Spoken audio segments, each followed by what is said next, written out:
पूछना है सर जी। जैसे एज अ सिविलियन जो हमें लगता है, हमें स्टूडेंट्स को भी और हमें बाकी भी पत्रकारों को भी लगता है सर कि सर जो एज सिविलियन की जब भी एक फौजी जाता है जो उसको ट्रेनिंग AK-47 की या जो आधुनिक राइफल है या फिर स्टेन गन है सर, वो 4 साल के बाद उसको पूरी ट्रेनिंग हो जाएगी। और जैसा माहौल चल रहा है सर कि मतलब हरियाणा में भी, पंजाब में भी, और ऐसे में तो आपको नहीं लगता सर कि ये जो नौजवान है गैंगस्टरिज्म की तरफ बहुत ज्यादा प्रमोट होएगा? जो पीछे कुछ हत्याएं देखी हैं सर हमने, तो उसमें सर ये मिलिटेंसी और जो उनको भी, फौजियों को भी कंट्रोल करना मुश्किल हो जाएगा सर, क्योंकि 4 साल में आप एक उसके ऊपर स्टैंप लगा के उसको सब कुछ करना आ जाएगा सर, हैंड ग्रेनेड से लेके AK-47 तक। ये लास्ट सवाल है सर। बिल्कुल डन। आपने जो बोला है वो बिल्कुल सही है। अगर आपके सवाल को मैं सीधे सीधे जवाब दूं कि यस, अगर एक सो कॉल्ड ट्रेंड सोल्जर जब सिविल में आएगा और अगर उसका दिमाग खराब हो रहा है और वो गैंगस्टर बनने के जा रहा है तो उसको हथियारों की नॉलेज जरूर होगी, ये मैं मानता हूं। लेकिन ऐसा समझा जाता है, सच देखिएगा कि मेरे हर साल 70 से 75 हजार सैनिक रिटायर होते हैं। पर वो अपनी ड्यूटी पूरी करके रिटायर, हाँ, मैं आ रहा हूँ, जैसे नहीं, मैं आ रहा हूँ, पैशन में नहीं जाते। मैं बिल्कुल इसी बात पर आऊँ, क्योंकि वो लोग इसलिए ज्वाइन नहीं करते क्योंकि आप ही कहेंगे क्योंकि अब उनके खून में बस गया है कि वो एक सेटिस्फाइड पेंशन लेकर आए हैं, तो इसलिए वो इससे अलग रहेंगे।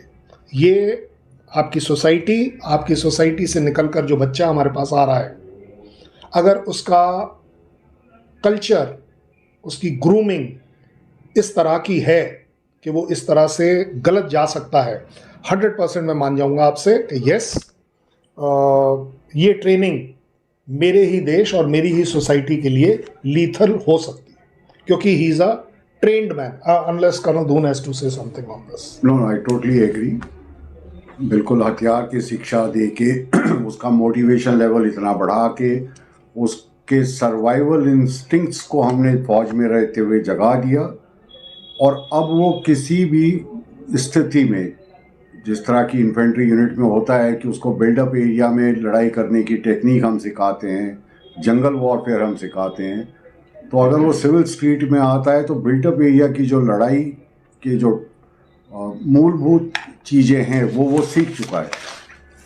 तो हाँ, ये खतरनाक मोड़ है उस युवा के लिए, और अगर उसको किसी भी स्ट्रीम में उसको साइड स्टेप करके उसको नौकरी दी जाएगी तो वो एक बेहतर सलूशन होगा, बजाय इसके कि नॉलेज रखने वाले लड़के को जो शायद अब मोटिवेटेड उतना नहीं रहा, तो उसको गलत राह पे जाने देने के लिए या मौका देने के लिए या स्थितियों को पैदा करने से कहीं बेहतर है कि उसको आप एक सच्ची और करेक्ट राह दिखाएं ताकि वो साइड स्टेप होके नेशनल बिल्डिंग की तरफ चल सके। Thank you sir. Thank you very much.